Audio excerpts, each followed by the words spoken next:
अस्ति बनाउँदै गरेको किचन हाम्रो गाउँघरको म देखाउँदैछु। हाम्रो एकदमै सानो सामान्य किचन बनाएर लगभग सकाइसकेको भन्दा पनि हुन्छ।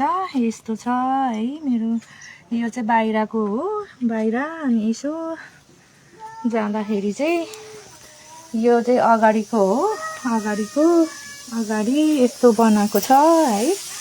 अनि खाना पनि पाक्ने टाइम भएको छ र दाल पकाएको छु मैले। यो चाहिँ भित्ता हो, भित्तापट्टिको अगाडि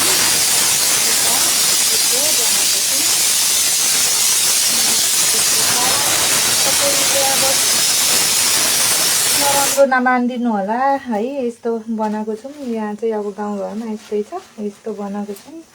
यस्तो बनाएको छ। यस्तो अहिले यहाँ दाल र पानी तातिँदैछ, दाल पाक्दैछ, पानी पनि तताइरहेको छु। यहाँ चुल्हा आगो बलिरहेछ। यहाँ अलि देख्छु, थोरै आगो बलेको मात्रै देख्छु। तर के गर्नु, आफू नसके पनि नदेखे पनि यस्तै।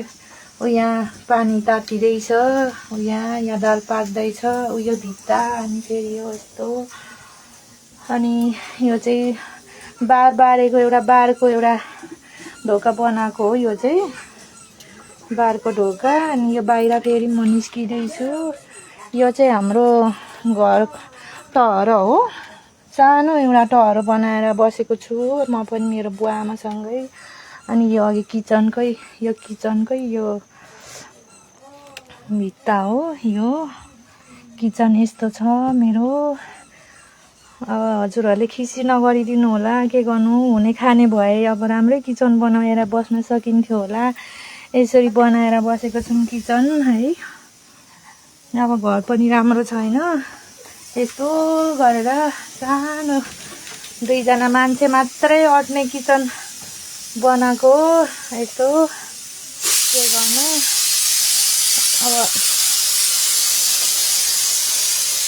घरमा सुख छैन। सुख नभएपछि राम्रो नहुने रहेछ। यो किचन हो, अघिकै किचन मैले पुरा देखाउँदैछु।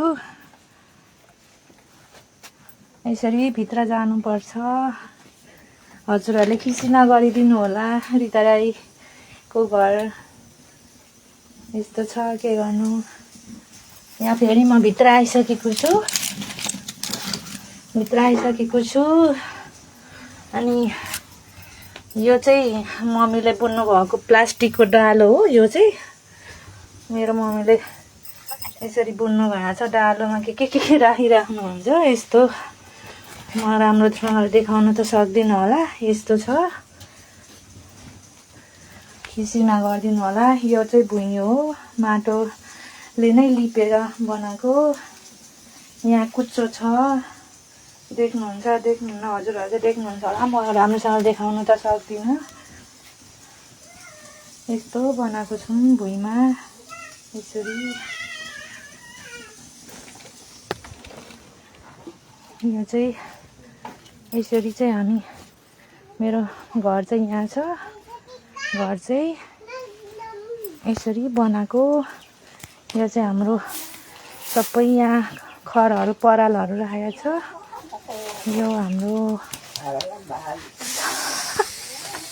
यसरी बनाएको छ। यसरी ढोका हो यसरी। यो चाहिँ हाम्रो घरभित्रको ढोका। म भित्र पसेको छु।